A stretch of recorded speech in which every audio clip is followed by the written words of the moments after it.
आपका फिर से स्वागत है। मैं Vivek Bindra, motivation speaker, leadership consultant और बिजनेस कोच। आज बात करूंगा एक महान व्यक्ति के विषय में। सन 1891 में रत्नागिरी नाम का स्थान, महाराष्ट्र की वो भूमि जहां जन्म हुआ किसका?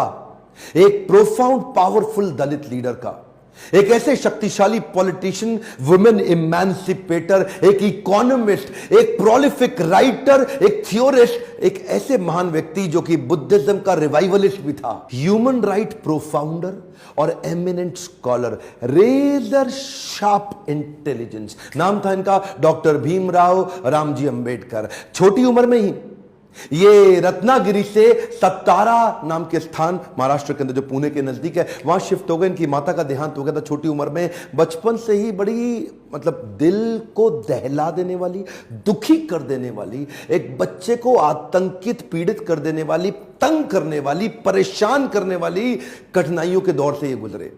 छोटे थे, पढ़ना चाहते थे, इनके अपने पिता से बहुत रिक्वेस्ट करते थे, लेकिन क्योंकि दलित समाज में, एक महार जात में इनका जन्म हुआ, तो कोई इनको पढ़ने की सुविधा नहीं थी।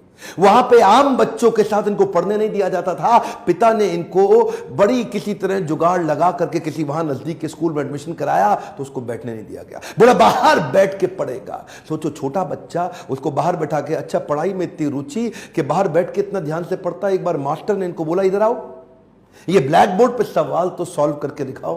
अच्छा, ये ब्लैक बोर्ड पे सवाल सॉल्व करने गया तो अचानक बच्चे चिल्लाए, मास्टर जी नीची जाति का है। और इतना ही नहीं, बच्चे चिल्ला के भागने लगे ब्लैक बोर्ड की तरफ। ये हैरान हुआ क्यों भागे, तभी देखा सारे बच्चों ने अपने अपने टिफिन उठाए, वहां से उठा के पीछे करने लगे, धक्का मारने लगे। क्यों? उनको डर था इसकी परछाई से इनका खाना अपवित्र ना हो जाए। ऐसे कई छोटे धक्के इसको लगी। पानी एक बार कुएं से क्या पी लिया, इतनी मार पड़ी इसको, इतना फिजिक, एक छोटे बच्चे को सहनी पड़ी इतनी मार। एक बार रिक्शे वाले ने रिक्शा से उतार दिया। बोला तू नहीं बैठेगा रिक्शे में। क्यों? क्योंकि रिक्शे वाले को बीच में पता लगा कि ये नीची जाति का है, और उसके बाद उससे बोला तुझसे डबल पैसा लूंगा, और फिर रिक्शा भी अब तू चलाएगा। वो नीचे चलने लगा, रिक्शा भी। जानते हैं उस समय केवल छूने से नहीं, परछाई तक से दिक्कत थी इनकी। और परछाई तो छोड़िए, इनकी आवाज सुनने से भी लोग सोचते थे कि अपवित्र हो जाए। ये जो आवाज से अपवित्र, परछाई से अपवित्र, छूने से अपवित्र, ये दर्द जो उनको सहना पड़ा, ये दर्द इनकी जिंदगी में बहुत बड़ा रोल प्ले किया आगे चल के इनकी लीडरशिप को बिल्ड करने में।